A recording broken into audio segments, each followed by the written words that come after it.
রক্তাক্ত গণ অভ্যুত্থান, শেখ হাসিনার পতন, অধ্যাপক ইউনূসের দায়িত্ব গ্রহণ, কতটা বদলেছে বাংলাদেশ? আমরা এখন মুখ খুলে কথা বলতে পারি। কখনোই নিরাপদ না, নারী আমাদের কোনো ধরনের পাবলিক স্পেসে এখনো নিরাপদ না। শুধু ইসলাম ধর্ম না, কোনো ধর্মীয় মৌলবাদ এখানে প্রতিষ্ঠিত হবে না। যেহেতু আমরা বাংলাদেশে, আমাদের বাংলাদেশ নিয়ে অনেক বেশি আশা আকাঙ্ক্ষা ছিল। সব জায়গা থেকে যেই পরিমাণ সাপোর্ট আমাদের পাওয়ার কথা ছিল সেটা শতভাগ পাওয়া যায়নি।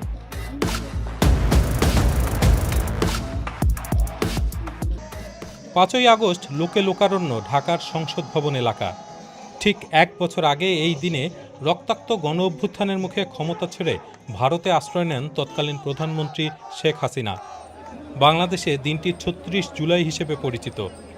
আসসালামু আলাইকুম। শেখ হাসিনার পতনের পর অন্তর্বর্তী সরকারের প্রধান হিসেবে দায়িত্ব নেওয়া প্রফেসর ডক্টর মোহাম্মদ ইউনূস অনুষ্ঠানে জুলাই ঘোষণাপত্র পাঠ করেছেন। কপালে পতাকা জড়িয়ে রওজাতুল জান্নাত স্বামী সন্তান সহ 36 জুলাই উদযাপন করতে এসেছেন।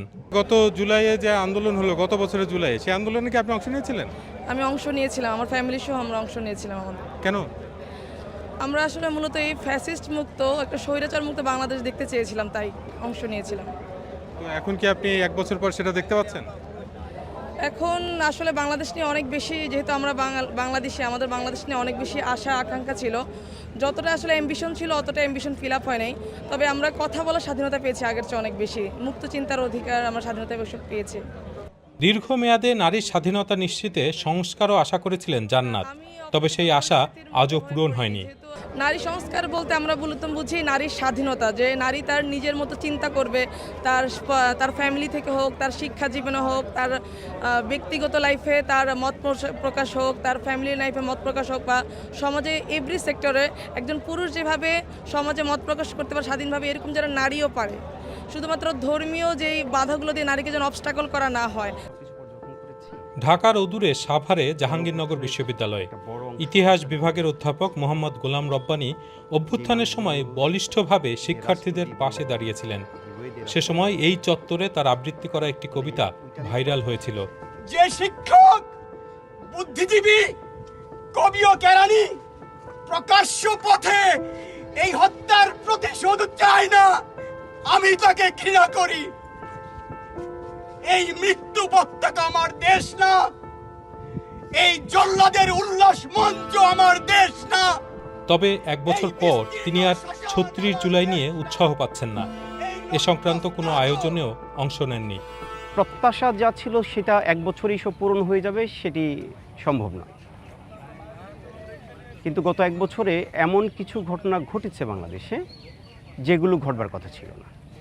এই গণ অভ্যুত্থান পরবর্তী বাংলাদেশে সেগুলো ঘটবার কথা ছিল না। সেগুলো নিয়ে আমার মূল উদ্বেগের জায়গাটি। আপনার এরকম কেন মনে হচ্ছে?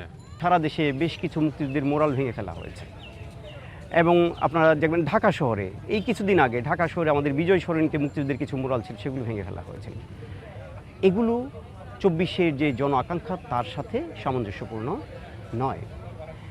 আপনারা জানেন যে সরকার সংস্কারের নামে 11টি সংস্কার কমিশন করেছে, কিন্তু সেখানে শিক্ষা সংস্কার কমিশন হয়নি, সেখানে জনস্বাস্থ্য সংস্কার কমিশন হয়নি। অথচ 24-এর গণ অভ্যুত্থানের কেন্দ্রই ছিল বিশ্ববিদ্যালয়গুলো, শিক্ষা প্রতিষ্ঠানগুলো। সুতরাং শিক্ষা সংস্কার বাদ দিয়ে একটি রাষ্ট্র সংস্কার তো সম্ভব নয়, আমরা যতটুকু বুঝি। এই সরকারকে যাদের সহায়তা করার কথা ছিল তারা কতটা সহায়তা করেছে সরকারকে?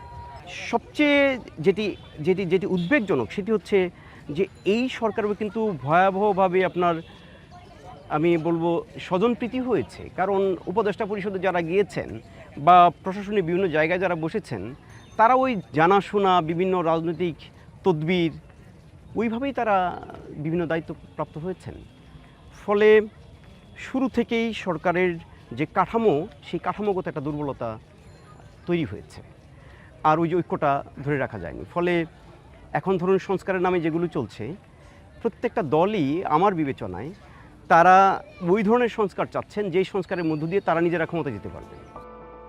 বাংলাদেশে ধর্মীয় উগ্রপন্থীদের উত্থানের আশঙ্কা তুলে ধরে গত এপ্রিলে একটি প্রতিবেদন করেছে মার্কিন দৈনিক নিউ ইয়র্ক টাইমস। বাংলাদেশের অন্তর্বর্তী সরকার প্রতিবেদনটিকে বিভ্রান্তিকর এবং একপেশে বলেছে। অধ্যাপক রব্বানী প্রতিবেদনটি দেখেছেন।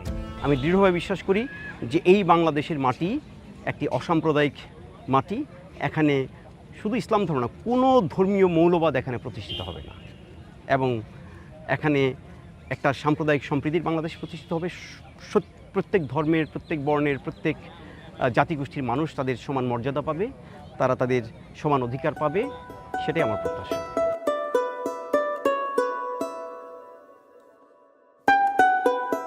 ঢাকার উত্তরায় ডয়চে ভ্যালের সঙ্গে কথা হয় জুলাই কন্যা শায়লা আক্তার শশীর সঙ্গে। গত বছর 2রা আগস্ট শিক্ষার্থীদের আন্দোলন যখন তুঙ্গে, তখন দেশে বিদেশে ভাইরাল হয় একটি ছবি। শশী সেই ছবিতে ছিলেন। এই সেই ছবি। ঠিক এভাবেই আমরা রিকশায় উঠে লাখো শহীদের রক্তে কেনা দেশটা কারোর বাপের নয়, ঝুম বৃষ্টিতে এই স্লোগান পুরা কলেজের প্রেমিসেস ভেসে ওঠে। যে পরিবর্তনের জন্য আসলে আমরা রাস্তায় নামা, সেটা হচ্ছে বাক স্বাধীনতা। এই যে আমাদের বর্তমান সরকার আছে, ইন্টারিম গভর্নমেন্ট যেটাকে বলে, বা অন্তর্বর্তীকালীন সরকার, আপনি ওনাকে নিয়ে যত ধরনের সমালোচনা করেন না কেন, আপনাকে কোনোভাবে আপনার গুমের শিকার হতে হবে না। এখন আপনাকে বাসা থেকে ধরে নিয়ে যাবে না। এটা আমাদের জন্য অনেক বড় বিষয় যে আমরা এখন মুখ খুলে কথা বলতে পারি, কিন্তু গুণগত যেই সংস্কারের কথা বলবো, ওই সংস্কারগুলো এখনো হয়নি। গণ অভ্যুত্থানের পর পড়াশোনায় ফিরে গেছেন শশী। সোশ্যাল মিডিয়াতেও আর সক্রিয় নেই, তবে এখনও মাঝে মাঝে হুমকি পাচ্ছেন তিনি। মাঝখানে আমাদের যখন গুপ্ত হত্যা চলছিল, তখনও আমি একটা সিরিয়াস ধরনের থ্রেট খেয়েছিলাম। আমার বাবাকে ফোন করে আমাকে ধর্ষণ করার অনেক বড় ধরনের থ্রেট এসেছিল। আমি সেফ ফিল করছিলাম না, তার মধ্যে আবার দেশের সিকিউরিটি সিস্টেমও খুব বেশি ভালো ছিল না তখন। অ্যান্ড অলমোস্ট 2 থেকে 3 জন স্টুডেন্ট অ্যাসাসিনেটেড হয়েছিল। সো ওই মোমেন্টটা আমাদের জন্য স্ক্যারি ছিল। তো অবশ্যই অগস্টের পরেও আমি বিভিন্ন ধরনের হুমকি ধামকি পেয়েছিলাম।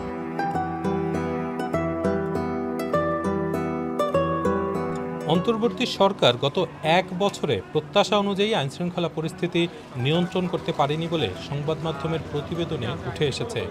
ফলে নারীদের মনেও বাড়তি ভীতির সঞ্চার হয়েছে বলে মনে করেন ব্যারিস্টার রাসনা ইমাম। বাংলাদেশে কোনো নারী কখনোই নিরাপদ ছিল না। সো কেউ যদি বলে থাকে ইভেন আগের আমলে বা তার আগের আমলে বা কখনোই নিরাপদ না। নারী আমাদের কোনো ধরনের পাবলিক স্পেসে এখনও নিরাপদ না। পাবলিক স্পেস বাদ দেন, এডুকেশনাল ইনস্টিটিউশনসে আমরা নিরাপদ না, কর্মক্ষেত্রে আমরা নিরাপদ না, বাড়ির 4 দেয়ালের মধ্যেও আমরা নিরাপদ না। আর এখন যেটা হয়েছে, এমনিতেই দেশের ল অ্যান্ড অর্ডার সিচুয়েশনটা খারাপ। সো যারা আগে থেকেই নিরাপদ ছিল না, in addition law and order সিচুয়েশনটা ভালো না, তখন তো তাদের নিরাপত্তাহীনতা আর একটু বাড়বেই। কিছু বিচ্ছিন্ন ঘটনা ছিল, যেরকম আপনার মনে আছে কিনা জানি না, ঢাকা বিশ্ববিদ্যালয়ে যে একজন হেনস্থা করলো এক নারীকে, তারপরে অ্যারেস্টেড হলো এবং তাকে রিলিজ করার দাবিতে এক মব চলে গেছে পুলিশ স্টেশনে, গলায় মালাটালা পরিয়ে রিলিজ করলো।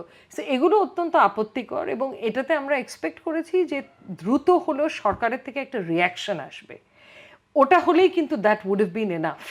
সামরিক বাহিনীর বিষয়টা যদি একটু বলেন, যে তারা এই যে রাজপথে থাকার পরও এরকম একটা সুশৃঙ্খল বাহিনী, যার বিদেশে শান্তি রক্ষার সুনাম আছে, তারা যখন রাজপথে আছে, ম্যাজিস্ট্রেসি পাওয়ার সহ সব ধরনের ক্ষমতা সহ, তারপরেও কেন তাহলে এই পরিস্থিতি? কিছু দূর হলেও আমি তো বলবো হয়তো হতে দিচ্ছে, তাই হচ্ছে। অ্যান্ড হতে দেওয়ার পেছনে একটা কারণ তো আমরা সবাই জানি, যে নিকট অতীতে যে ঘটনাগুলো ঘটেছে, ওনারাও হয়তো একটু হ্যান্ডস অফ থাকতে চাচ্ছে, ওনারা হয়তো বল প্রয়োগ করতে চাচ্ছে না, অ্যাবসলিউটলি ওনাদের কাছে প্রয়োজন না মনে হলে, হয়তো অনেক ক্ষেত্রে প্রয়োজন হলেও করছেন না, বিকজ এই ঘটনাটা যে ঘটেছে, এটা একটা কারণ।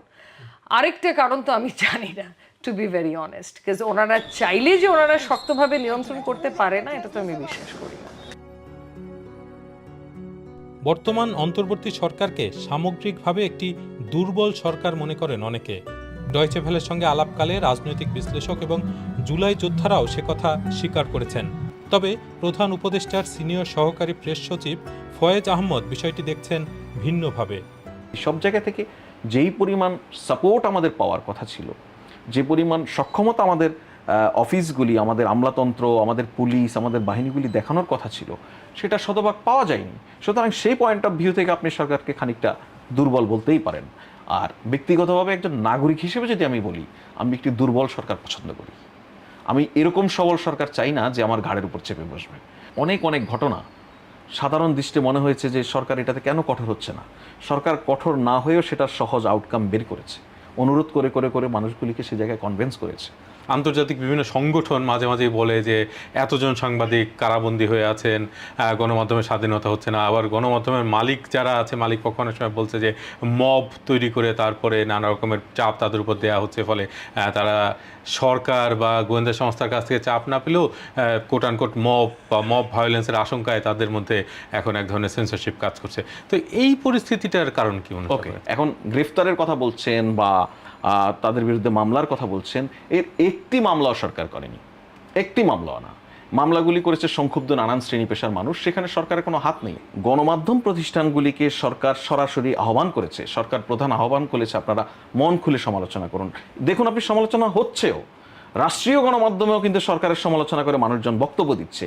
এরপরেও যদি কেউ ভয় পায়, বলছে যে সরকারের দিক থেকে কিছু বলছে না, ওনারা বলছেন কিন্তু গোয়েন্দা সংস্থা কিছু বলছে না, তারা মবের ভয় পাচ্ছেন, এটা একটা অজুহাত মাত্র। বেশ কয়েকবার অভিযোগ এসেছে যে সংখ্যালঘুদের উপর নির্যাতন হচ্ছে, সংখ্যালঘুরা আক্রান্ত হচ্ছে এবং এক্ষেত্রে সরকার তাদেরকে সুরক্ষা দিতে পারছে না, এরকম কথাও নানাভাবে শোনা যাচ্ছে। নানা রকম সংগঠন রয়েছে বাংলাদেশে, বিভিন্ন সংগঠন তারা নানা রকম পরিসংখ্যান দিচ্ছে এবং আপনারা অনেক সময় বলছেন যে এটা সঠিক নয়, কিন্তু সামগ্রিকভাবে এই আলোচনাটা তো রয়ে গেছে। ডেফিনেটলি এই পরিস্থিতিটার কারণ কি? আপনি বেশ কিছু হত্যাকাণ্ড নিয়ে আমাদের এখানকার একটি লিডিং অর্গানাইজেশন যারা সনাতন ধর্মাবলম্বীদেরকে নানানভাবে প্রতিনিধিত্ব করে, তারা বেশ কিছু হত্যাকাণ্ডের বিষয় সামনে নিয়ে আসলো। ভেরি ফাইন, সরকার এটাকে আমলে নিল এবং এর প্রত্যেকটি ঘটনা ধরে ধরে বিশ্লেষণ করলো। আপনি অবাক হবেন, চুরির ঘটনায়, ডাকাতির ঘটনায়, পানিতে ডুবে মারা যাওয়া, সুইসাইড করা, এরকম কেসগুলিকে হত্যাকাণ্ড হিসেবে এখানে মানে সাম্প্রদায়িক দাঙ্গায় বা সাম্প্রদায়িক হামলায় মৃত্যু এভাবে উপস্থাপন করা হয়েছে। আমি আপনাকে বলি যে সাম্প্রদায়িক হামলা বা সাম্প্রদায়িক অসম্প্রীতির ঘটনা যে এখানে কোনোটি ঘটেনি এমন নয়।